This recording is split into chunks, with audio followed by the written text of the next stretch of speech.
इन्होंने मुझे समन भेजे हैं।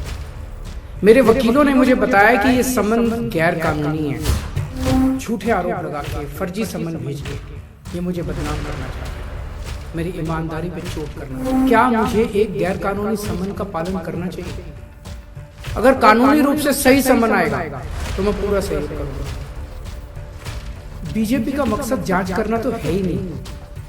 इनका मकसद तो लोकसभा चुनाव में मुझे प्रचार करने से रोकना है।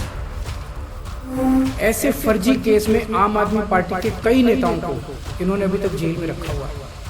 किसी के भी खिलाफ कोई सबूत नहीं है, कुछ साबित नहीं हो रहा, खुलेआम गुंडागर्दी चल रही है, किसी को भी पकड़ के जेल में डाल रहा। नमस्कार। शराब घोटाला, पिछले 2 साल से यह शब्द आपने कई बार सुना होगा। 2 साल से बीजेपी की सारी एजेंसीज कई रेड मार चुकी हैं, कई लोगों को गिरफ्तार कर चुकी हैं, लेकिन अभी तक एक भी पैसे का हेरफेर कहीं नहीं मिला, कहीं से एक भी पैसा नहीं मिला।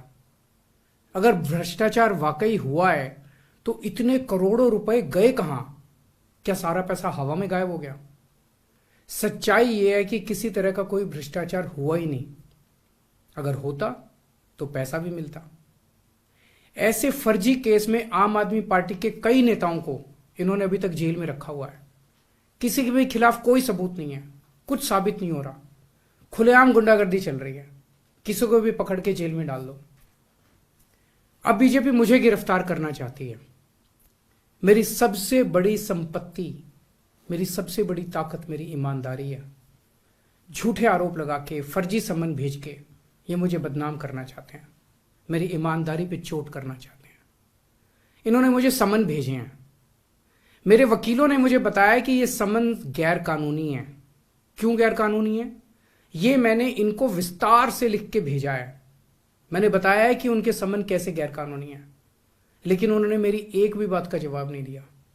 इसका मतलब उनके पास मेरी बातों का जवाब नहीं है। इसका मतलब वे भी मानते हैं कि उनका नोटिस गैर कानूनी है। क्या मुझे एक गैर कानूनी समन का पालन करना चाहिए? अगर कानूनी रूप से सही समन आएगा तो मैं पूरा सहयोग करूंगा। बीजेपी का मकसद जांच करना तो है ही नहीं। इनका मकसद तो लोकसभा चुनाव में मुझे प्रचार करने से रोकना है। ठीक लोकसभा चुनाव के पहले इन्होंने मुझे समन भेजा है। क्यों? इस जांच को चलते 2 साल हो गए। अभी ठीक लोकसभा चुनाव के पहले मुझे क्यों बुलाया जा रहा है? पहले क्यों नहीं बुलाया? सीबीआई ने मेरे को 8 महीने पहले बुलाया था। मैं सीबीआई में गया था, उनके सारे जवाब भी दिए थे। लेकिन अब ये लोग ठीक लोकसभा चुनाव के 2 महीने पहले मुझे बुला रहे हैं।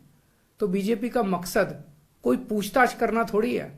इनका मकसद है पूछताछ के बहाने केजरीवाल को बुला लो और उसे गिरफ्तार कर लो, ताकि मैं लोकसभा चुनाव में प्रचार ना कर पाऊं।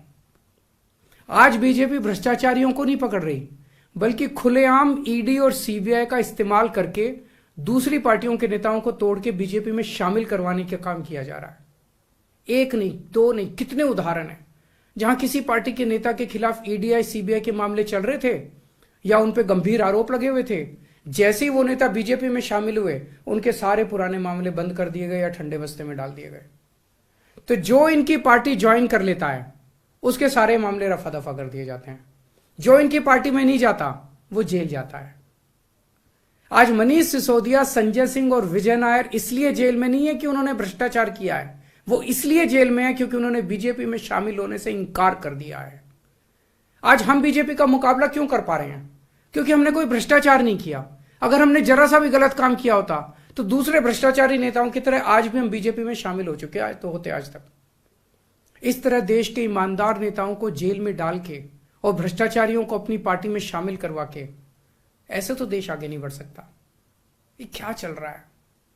ये जो कुछ भी चल रहा है बहुत खतरनाक है। ये हमारे जनतंत्र के लिए बहुत गलत है। इसे रोकना होगा।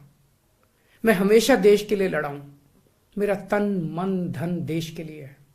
मेरी एक एक सांस देश के लिए है। मेरी खून की एक एक बूंद देश के लिए है। मेरे शरीर का एक एक कतरा देश के लिए समर्पित है। हमें मिलकर देश को बचाना है। मैं पूरी जी जान से इनके खिलाफ लड़ रहा हूं। आपका साथ चाहिए।